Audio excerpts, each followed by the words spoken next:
State এবং সেন্ট্রালের যে competitive এক্সামগুলো হয় তাতে যে বিভিন্ন ধরনের ম্যাথমেটিক্যাল প্রবলেমগুলো দেয় তার একটা বিশেষ টাইপ আজকে আমি আলোচনা করব।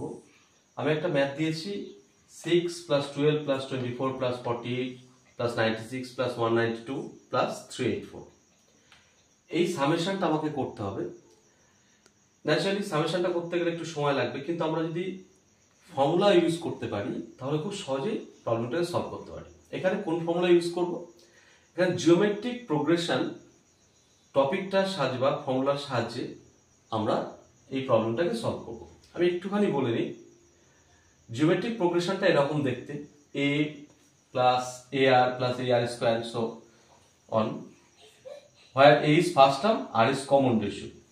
এখানে দেখা যাচ্ছে second term by first term is equal to r, third term by second term is equal to r, fourth term by third term is equal to আর।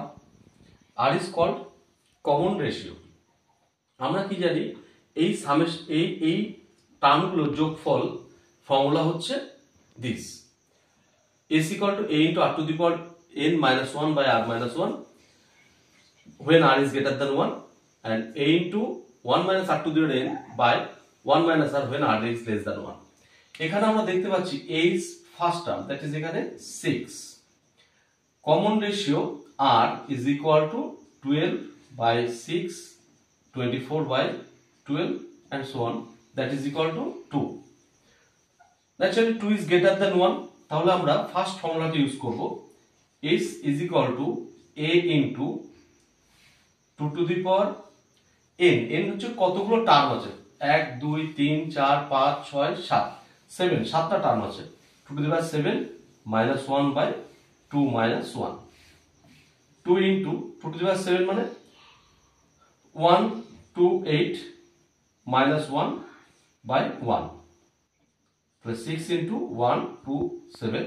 আমরা 6 1 2 7 6 দিয়ে মাল্টিপ্লাই করলে 2 6 দুগুণে 12, আচ্ছা 16 6 হাতে আমার 1, 6 কে 6 আর 1 7, তাহলে অ্যানসারটা হচ্ছে 762। ঠিক এরকম ভাবে এরকম ধরনের প্রবলেম এই ফর্মুলাটাকে ইউজ করে আমরা খুব ইজিলি সলভ করতে পারি। আমি একটা ম্যাথ দিচ্ছি যেটা তোমরা ট্রাই করে দেখতে পারো। 7 + 7 to the 2 + 7 to the 3 + 7 to the 4 + 7 to the 5, খুব ইজিলি এটা সলভ করতে পারবে ইউজিং দিস ফর্মুলা।